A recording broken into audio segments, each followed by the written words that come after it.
Happy Monday, everyone. This is today's edition of Severe Weather Outlooks as we go into the last roughly 10 days of July. We still have a lot of really organized, active severe weather. And you're looking at today's outlook, and all of this is because we have a very active jet stream pattern. And jet stream winds are what we really need to organize storms and give them their supercell structure. A lot of times you get thunderstorms in the summer that go up, come straight down, they collapse upon themselves. But if you want that springtime type structure, you need strong winds, and we're getting them. So here's today's outlook. We have a level 3, obviously, there in Wisconsin and Iowa. Also a level 1, or 2, I should say, right in the heart of North Carolina. Didn't want to leave them out, although the focus is certainly going to be up here today. There's that level 3 area that goes from the UP of Michigan all the way straight down through the central part of Wisconsin, curving back almost to Des Moines, Iowa. So this is just hot off the presses, the 11:30 update Central Time. Let's see how this breaks down today. They have enhanced the tornado risk for today. So now it's a 10% chance of a tornado within 25 miles of any point you pick. And that's saying something for July. That doesn't happen a whole lot. It doesn't happen a lot in the springtime, to be honest. But it is something that you really want to pay attention to. It looks as if there's going to be two separate areas, like there might be one up here that favors tornadoes, and then another one down here in northeast Iowa interacting. This is more of a jet stream. This is more of an interaction with a boundary. But anything in that yellow has the highest percentage. And if you're wondering what the black is, that is just the Storm Prediction Center's attempt to give probabilities of tornado intensity, not just likelihood of any tornado, but how strong will it be? So in this area in black is the first of their intensity levels. There's about a 1 out of 5 chance it could be an E of 2 or greater, but the money is basically on the low-level intensity tornadoes. Of course, that's significant in a way. All it takes is one weak tornado somewhere in the wrong place, of course.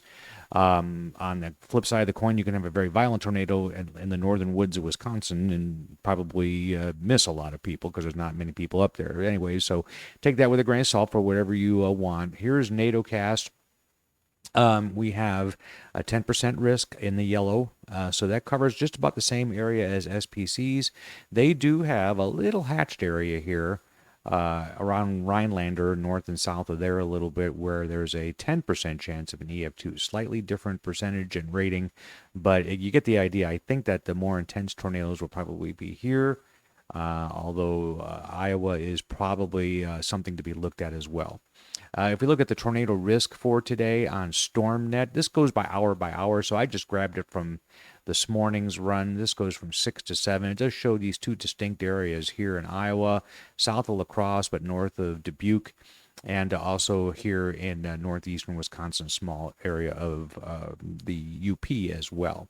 And then we have other risks, of course. The wind risk is pretty high, 30% chance of a severe wind gust, and then it breaks down again according to intensity right here. There are 3 wind categories. This is the lowest, but a high probability, well into the 80% range that's going to stay below hurricane force, which is 75, it's staying below 75 miles per hour on the maximum wind gust, but more than a 50-50 chance that any wind gusts you see will only go up to about 59 to 63. That would be at the lowest possible part of the scale that would be considered a severe wind gust. And then on the hail, the percentage is a little lower, but the general area is almost identical. Northeast Iowa, north central Iowa, almost to Des Moines, up to the UP of Michigan, including just about the entire state of Wisconsin.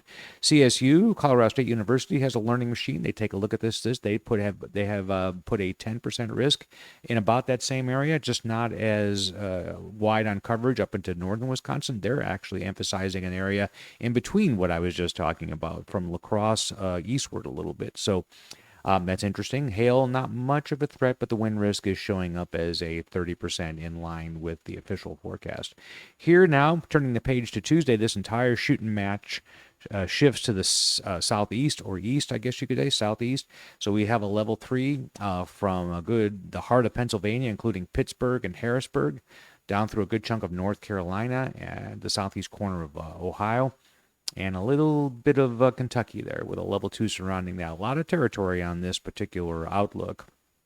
This was The morning update, this is not the one that would be issued around 12:30 in the afternoon. So if that changes much for tomorrow, I'll post it separately on Facebook or attach it somehow. The tornado risk for Tuesday is a 5% risk. Again, for the latter days of July, a pretty significant risk, really. That goes from Syracuse, New York, all the way down to the length of Delaware. Washington, D.C. is included, so is Philadelphia, New York, Pittsburgh, Huntington, West Virginia, and those areas there getting down into parts of northern Kentucky as well. NATOcast does go 2 days out if you use the 12Z data, which I did, and they want to emphasize a 10% risk right there along New Jersey and just around the New York City area. So that'll be interesting to see what happens with that. But a large area of 5% risk, which again is kind of unheard of for this time of year. The tornado risk on StormNet does put these, and this is again an hour by hour thing. I just kind of plucked one from 4 to 5 tomorrow, Tuesday. That kind of makes sense, and for some reason I didn't zoom in, but Pittsburgh is right here. It would have shown up if I had done one more zoom in. And down to around Huntington, there's a little risk area there around 4 to 5 in the afternoon, and another one there just tucked away there just to the west of Philadelphia. CSU has a lot to say about tomorrow, too. They have a pretty substantial 5% risk of tornadoes in that general region, and in about that same area, a wind risk is showing up.